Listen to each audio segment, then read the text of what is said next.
Vamos falar agora com um doutor em ciências. Ele é professor de ecologia na Universidade Federal do Rio Grande. É também analista de sustentabilidade do IFSul, Marcelo Dutra da Silva. E a gente marcou a entrevista até para falar da onda de calor que a gente estava sofrendo aqui nas últimas semanas. Agora até deu uma amenizada, temos uma temperatura agradável. No final de semana já foi mais agradável também. A chuva está chegando, está trazendo esse alento para a gente. Tem mais previsão de chuva para os próximos dias. Quem está passando um calorão extremo é o Rio de Janeiro agora, né? Então o Brasil está sofrendo com essa situação. E aí nós vamos falar de Laninha, El Ninho, porque aqui nós vivemos setembro de 2023, novembro de 2023 e maio de 2024, as maiores enchentes aí dos últimos tempos. A do ano passado foi a maior da história, jamais se viu. O Rio Grande do Sul teve a maior catástrofe climática. E aí se pergunta, isso vai acontecer ano que vem de novo? É o novo normal? Não, só daqui 30 anos, como estudiosos que foram para a Antártica falaram dias atrás. Então, é nessa linha que a gente vai bater esse papo com o Dr. Marcelo Dutra da Silva. Muito obrigado por atender a Rádio Dependente aqui de Lajeado. Um bom dia. Bom dia, muito obrigado pelo espaço e muito difícil de adiantar qualquer previsão daqui para frente. Muito difícil, porque o cenário tem se mostrado muito diverso, né? A gente tem visto colegas, né? E aí, claro, eu não sou um meteorologista, eu não sou especialista, sou um ecólogo, eu fico conectando variáveis do mundo natural e formas como a gente se comporta neste mundo. Então, me chama muito a atenção o fato de que aquilo que a gente conseguia, de alguma maneira, ter algum controle para a previsão, eu vejo os colegas aí tentando, né, os colegas da área, especialistas, então, em meteorologia e climatologia, tentando traçar cenários, parece que agora as variáveis estão um pouco fora de controle. É o que a gente nota, assim, e as consequências esperadas também, porque, de fato, estamos vivendo, talvez, aí, quem sabe, uma bagunça climática, e dentro desta bagunça climática que vivemos, os nossos comportamentos também são muito ruins. Nós promovemos o risco, nós estimulamos a nossa exposição ao risco, seja no campo, seja na cidade, e talvez porque a gente não tenha uma familiaridade com o conceito de risco, e talvez porque também a gente, ao longo do tempo, foi construindo, edificando nossas cidades ou as nossas áreas de produção, sem levar em consideração o risco, as ameaças, as vulnerabilidades, e aí, claro, foi invadindo ambientes de margem, foi invadindo os terrenos baixos, planos e úmidos, foi invadindo ambientes de encosta. Então, a gente foi criando situações que hoje, diante de um cenário de mudanças climáticas, é bastante dramático, é muito difícil, e a gente está exposto a muita coisa, e está com pouca capacidade de reagir com planejamento, com pouca capacidade de reagir com instrumentos adequados, com adaptação, para chegar na tão sonhada resiliência climática. Marcelo, a gente. Vamos dizer daqui, há uns cerca de 30, 40 anos, né? Quando eu era criança, quando eu ia para a escola, eu ouvia os professores falando, alguns especialistas, talvez não se tinha também tanto acesso, não tinha internet e tudo mais, né? Falavam que se a gente não cuidasse do meio ambiente, se não fizesse, né, as ações corretas, no futuro viveríamos, né, muitas catástrofes, enfim, isso tudo aumentaria. Acho que a gente chegou nesse momento, estamos chegando nesse momento, infelizmente. Será que ainda é possível reverter de alguma forma ou minimizar, enfim, fazer algo? Porque se a gente fica com essa agonia, imagina quem estuda, quem pesquisa, né, quem está sempre trabalhando a respeito disso. Olha, as impressões podem variar muito de pesquisador para pesquisador e talvez muito em razão de suas experiências, né, e das suas correntes, porque existem muitas correntes dentro da ciência e, claro, também muito a ver com o que a gente acaba, assim, vivendo no dia a dia. Eu acredito aí, Marcelo, né, eu acredito, e junto com outros colegas, que reverter o quadro, ou seja, reverter significa a gente voltar a muita coisa que a gente já perdeu, isso é muito difícil, para não dizer impossível. A gente já passou alguns limites, a gente já ultrapassou alguns limites. Existe um conceito que a gente utiliza muito em ecologia, que é um conceito que é o linear, né, de resiliência, e talvez a gente já tenha promovido já um desequilíbrio tão grande em alguns sistemas, quebrado tanto alguns processos ou deletado alguns processos ecológicos, assim como a gente já perdeu espécies que foram extintas e nunca mais vamos tê-las de novo, nós também já extinguimos processos na natureza ou enfraquecemos processos que eles não poderão ser revertidos. Então, o ponto de não retorno, que a gente fala muito, né, para a Amazônia, que se a gente se continuar neste ritmo de destruição, nós vamos alcançar um ponto de não retorno, ou seja, vamos ultrapassar esse limiar de resiliência na Amazônia, que ela não mais poderá retornar a ser como ela já foi antes. E aí, claro, tudo que ela sustenta hoje enquanto processo muda. Então, a ideia de que ela vai savanizar em algum momento e que isso vai promover áreas muito áridas no Brasil, em várias diferentes regiões, esta é uma realidade esperada com aquela mudança na Amazônia. E o mesmo pode-se dizer com tudo que a gente já perdeu até aqui. Perdemos muito do Pampa, perdemos praticamente toda a Mata Atlântica, perdemos muito do Cerrado, perdemos Caatinga. Então, assim, a gente perdeu tantas coisas que reverter essas situações que nós chegamos hoje, combinado com toda a carbonização que a gente vem colocando na atmosfera, né, gases promotores do efeito estufa, né, que fortalecem o efeito estufa, esse cobertor, né, este manto no entorno terrestre, que sem ele a vida não seria possível, porém, muito acrescido, a vida se torna inviável. Isso a gente vem fazendo desde do início do período industrial, e é claro que reverter tudo isso significa tirar esse carbono de cena e significa retomar os processos e a naturalidade que tínhamos antes. Então, eu não considero possível. Agora, o que a gente precisa é tentar trabalhar para aquilo que está comprometendo o processo cessar.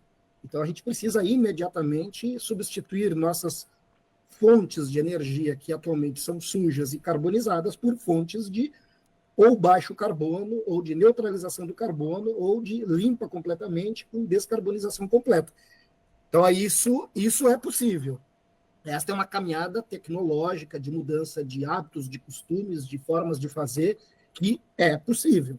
Isso sim. O resultado em curto prazo? Não, é um resultado no longo prazo, mas é possível. Outras questões que estão relacionadas muito, então, as práticas, né, as empresas, o comportamento das empresas, o que a gente espera muito do comportamento das pessoas, mas o comportamento das empresas, as formas como as empresas estão enxergando o cenário futuro, isso é importantíssimo. A gente fala tanto de ESG, sustentabilidade, está dentro dessa pegada. Nós precisamos mudar completamente a forma de relação com os recursos. E uma outra coisa que eu tenho dito bastante é que a gente precisa naturalizar mais as nossas cidades. Isso significa, no processo de adaptação ou no processo de resiliência, a resiliência climática ela vai ser alcançada na medida que a gente consegue ali garantir adaptações. E a adaptação não é só construindo infraestruturas, edificando, quer dizer, contenções cada vez mais elevadas para evitar inundações, porque o maior problema até são as enchentes promovidas por alagamento.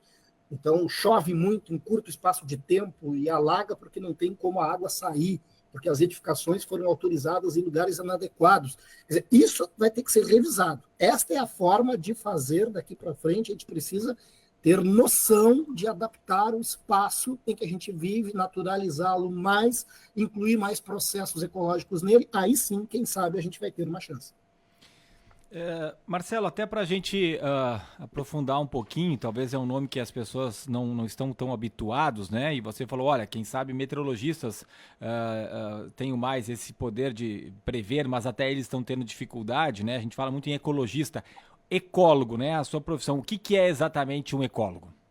Bom, o que é exatamente um ecólogo é alguém que, na verdade, mais do que interessado nos fenômenos da natureza, né? Porque é um curioso, porque é alguém que aprecia, admira, tem sensibilidade com as questões relacionadas à natureza, é uma pessoa que estuda os fenômenos da natureza, né? É uma pessoa que busca, é um profissional que busca entender, interpretar os processos, conhecer os processos, os fenômenos naturais, né? No seu detalhe, né? E é claro, também compreender que um processo ecológico ele é feito de uma coleção de muitas áreas diferentes, né? Então, a ciência da ecologia, a ciência das relações. E esta ciência das relações, ela depende do conhecimento de um monte de outras áreas. Eu preciso da física, da química, da matemática, da geografia, das ciências sociais, da biologia, ou seja, para eu fazer a compreensão, para eu adquirir a compreensão de um determinado fenômeno, muitas vezes eu preciso recorrer a muitas áreas diferentes.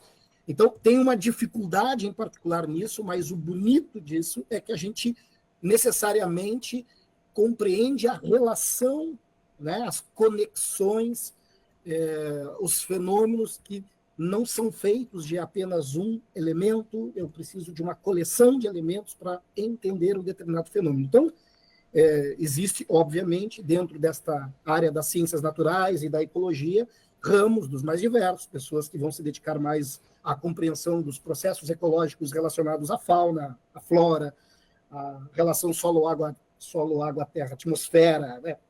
Vamos ter variações das mais distintas, né? Então, é um campo muito vasto e que se aplica a muitas questões, inclusive as questões climáticas ou a compreensão da nossa relação homem-natureza, que é onde, vamos dizer assim, eu talvez tenha um olhar mais especial, né? A compreensão dessa nossa relação com o espaço e como a gente se comportando diferente, podemos mudar as coisas, porque sustentabilidade é uma questão de sobrevivência.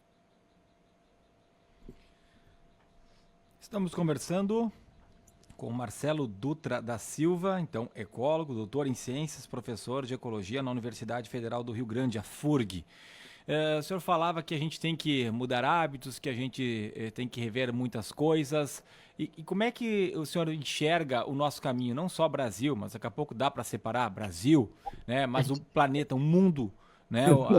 Como um todo, porque a gente vê alguns tratados sendo feitos, aí eu posso falar em relação ao saneamento básico, eu posso falar em relação à emissão de gases, eu posso falar em um presidente que assume os Estados Unidos e tira os Estados Unidos de entidades importantes que tratam desse tema de forma globalizada.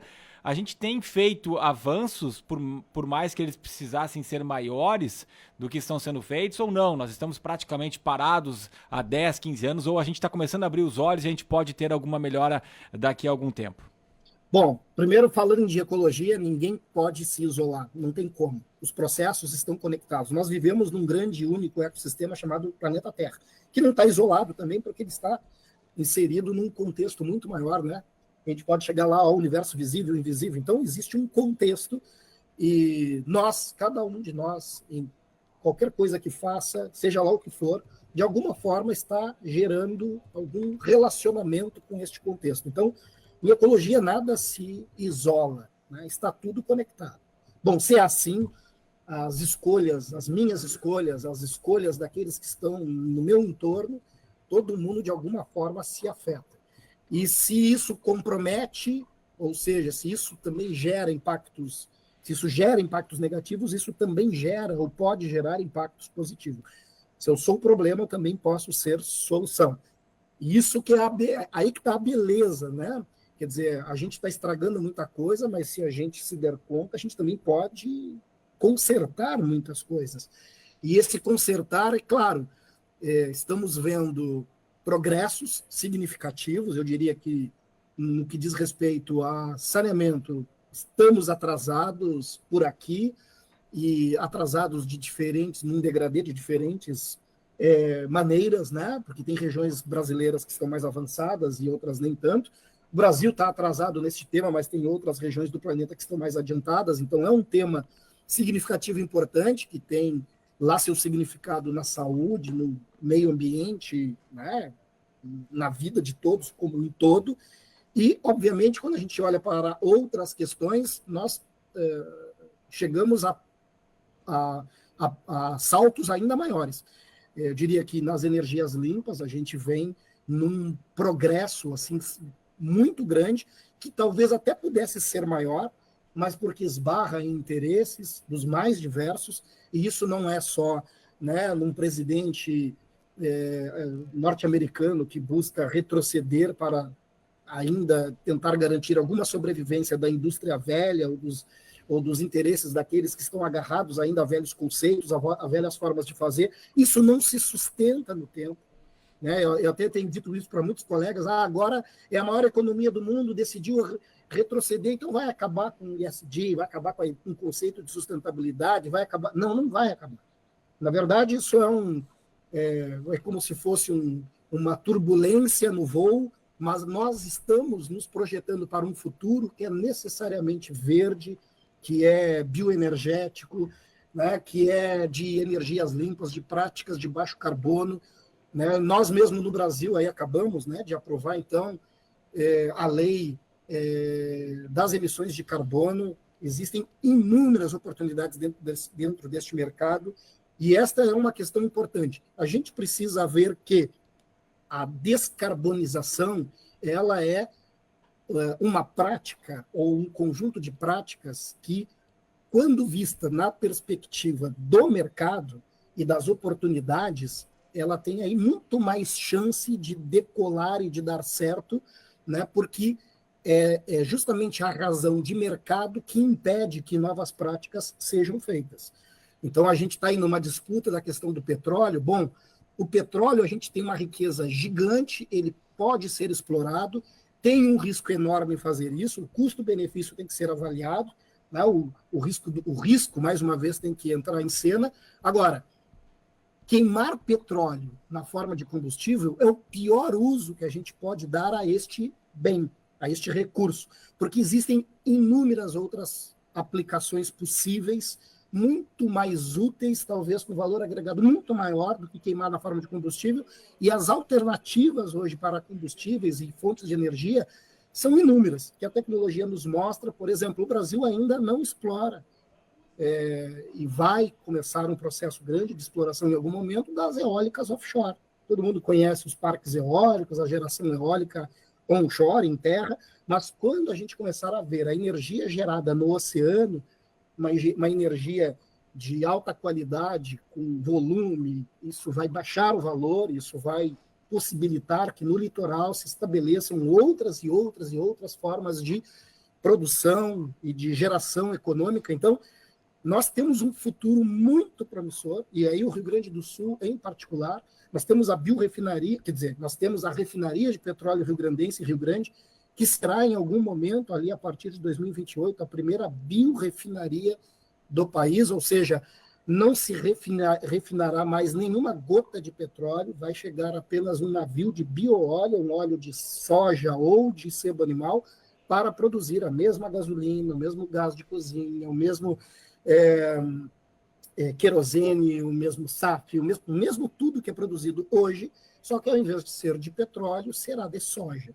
O que nos traz outras questões, a necessidade de uma soja padrão, certificada, de áreas de produção certificadas, um aumento no valor da soja por conta de ser uma soja especial, talvez não tanta exportação, e sim um uso mais interno, o aquecimento da indústria, que é uma coisa importante. Ou seja, nós temos um futuro que eu gosto de ver como promissor, mas se a gente apostar no novo e não ficar se agarrando em coisas velhas do passado. Marcelo, tem pergunta de ouvinte que chegou aqui, o Rogério Leca, ele pergunta se você acha que as empresas deveriam ter responsabilidade sobre suas embalagens. E aí dá para colocar as pessoas em geral também, empresas, mas também as pessoas, né? Todo mundo, ou pelo menos a maioria, sabe onde deveria destinar, né, o seu lixo, enfim, e às vezes não acontece na prática. Tá, nós já, na verdade, já temos isso, né? Quem tem relação com o agronegócio e com embalagens de agrotóxicos sabe que quem faz uso precisa guardar, acondicionar, né, de uma forma segura para depois isso ser entregue, né? A logística reversa já está prevista em lei, e a logística reversa, no caso dos produtos, insumos de lavoura, de químicos de lavoura, que tem um risco de contaminação muito alto, ela é obrigatória. Então, na verdade, isso já existe. O que a gente precisa, talvez, aperfeiçoar na legislação é de alcançar outros públicos. Agora, o que talvez, quando isso começar a se estabelecer, porque a gente chama isso de melhores práticas, né? Quando a gente fala assim, melhores práticas de sustentabilidade ESG, nós dividimos em pelo menos 3 eixos, que é o eixo social, ambiental e o da governança, e tem a questão do impacto positivo na comunidade em que o negócio, que os negócios estão inseridos. Então, quando a gente fala disso, né, a gente está falando da responsabilidade socioambiental com tudo que uma determinada empresa faz. Suas embalagens também são de sua responsabilidade. E aí, o que você acredita? Que dentro do campo das melhores práticas, o melhor é tu reduzir ao máximo, seja o tamanho da embalagem, ou tu ter uma embalagem de qualidade melhor, ou tu ter uma embalagem que seja completamente reciclável, né, que seja de baixa energia para reciclagem, porque isso também é outra coisa que precisa ser considerado. Quando a gente tem, né, um determinado produto, bom, aquela embalagem é reciclável, mas só que o gasto energético para reciclar, né, para aquilo de fato voltar a ser uma outra coisa, é muito alto, é muito grande. Então, tudo é energia. Quando a gente fala, né, de ecossistemas, ecologia ou qualquer coisa que o valha dentro do contexto da sustentabilidade, o balanço energético é que importa. A pegada ecológica tem a ver com o balanço energético. Então, isso precisa ser considerado desde o início da cadeia. Eu, quando estava no meu processo de formação, falava-se muito em reciclar, e aí, tipo, a reciclagem ou o tratamento dos resíduos lá no fim do processo, né? Então, a empresa pode trabalhar à vontade, que quando chegar lá, todos aqueles resíduos serão tratados. Aquilo era um espetáculo na minha época de formação na graduação, formação em ecologia. Hoje, a gente, na verdade, trata do início de tubo, né? Não é mais fim de tubo. O que é o início de tubo? O melhor é tu não ter resíduo ao final. O melhor é tu ter o mínimo a reciclar ao final. Quanto menos, então, lixo produzirmos, quanto menos embalagem gerarmos, quanto menos energia gastarmos para este retorno, melhor.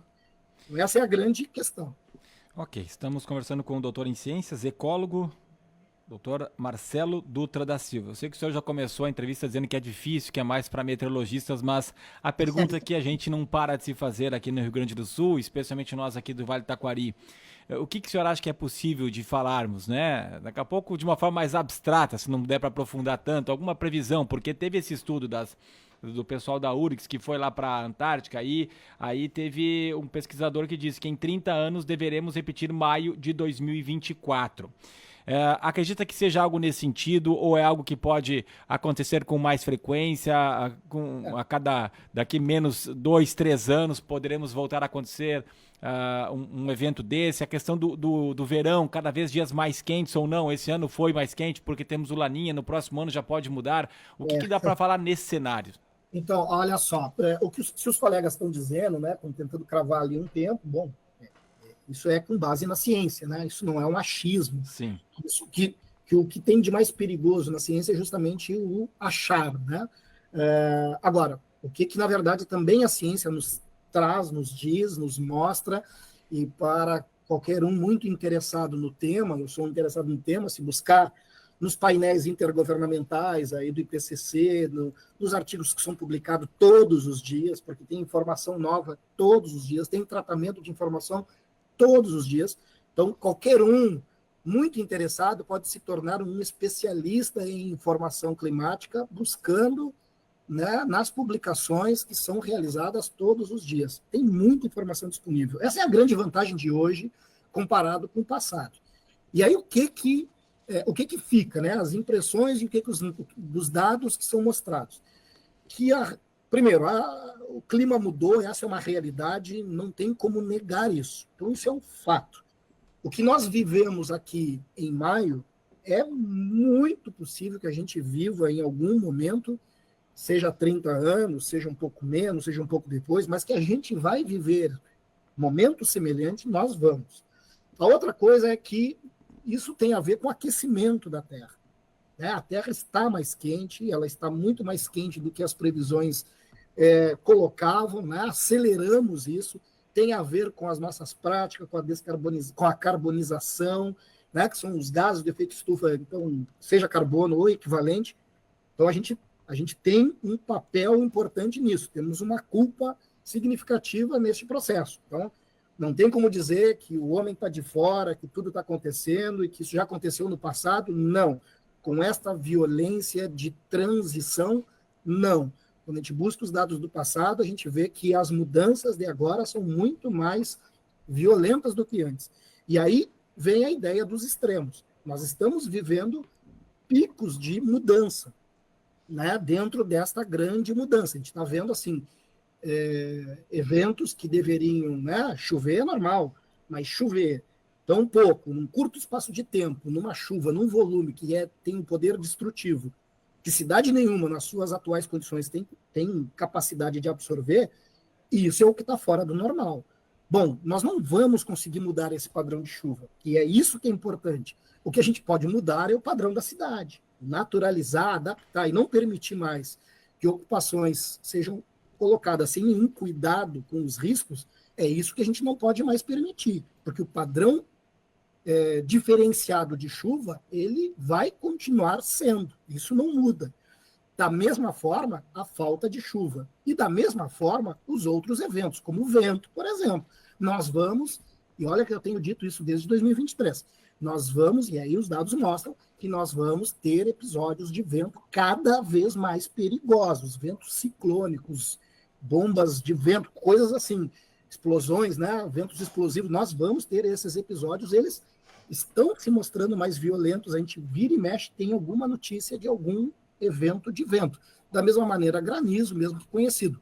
Agora, tudo isso, né, tudo isso que está acontecendo, que poderia estar acontecendo de uma forma normal dentro da normalidade, se acentua se é Laninha ou se é El Niño. Então a gente está aí, né, a NOAA, né, que é a grande agência, né, climatológica americana, que nos mostra que aí estamos numa laninha, e essa laninha deve durar ali até abril, significa que esse calor todo que a gente viveu aqui no Rio Grande do Sul, né, nas últimas semanas, e que agora outras regiões brasileiras estão vivendo, tem a ver com esse laninha do momento. Assim como, quando a gente tiver um El Niño acentuado, nós vamos viver episódios de muita chuva aqui para os nossos lados. Então, essa relação, ela sempre existiu, só que as alterações no clima não eram tão fortes. E aí até passei por uma entrevista esses dias, eu estava dizendo, se a gente buscar no tempo, o nosso evento climático aqui mais conhecido é justamente o da estiagem. Ao longo do tempo, tivemos muito mais episódios de Laninha do que de El Niño. Então, ao longo do tempo, a gente teve muito mais episódios de estiagem, né, que ela foi se pronunciando, ficando, vamos dizer assim, muito mais longa no tempo e atingindo uma área muito maior. É só a gente resgatar aí o governador Eduardo Leite, o governador anterior ao Eduardo Leite, os outros governadores todos, boa parte deles, há muito tempo, há algumas décadas, a gente vem buscando socorro no governo federal para amenizar os prejuízos, as perdas em razão da falta de água, né? Sobretudo no campo. Então, esse é o nosso evento mais conhecido, é o evento de mais longo tempo, e para o qual nós também não nos preparamos, né? Porque a gente ainda reserva pouca água, nós ainda temos pouca infra para tolerar, né? Para ser resiliente a esses episódios, que na medida que o El Niño que aquela laninha se repete, ela também parece estar se mostrando muito mais intensa. Então, é de se esperar que as estiagens também serão mais intensas. Então, é para isso que a gente precisa encontrar um contorno, e, óbvio, não vai ser desejando, levantando as mãos aos céus e esperando que o clima mude, porque as mudanças já estão aí. A tendência é que fique pior, que se reproduza com mais intensidade, e o que nos resta é a adaptação. Tá certo. Muito obrigada. Conversamos com o doutor em ciências, professor de ecologia na Universidade Federal do Rio Grande, analista de sustentabilidade do IFSU, Marcelo Dutra da Silva. Obrigada pela entrevista, por nos passar essas informações. Perfeito. Obrigado.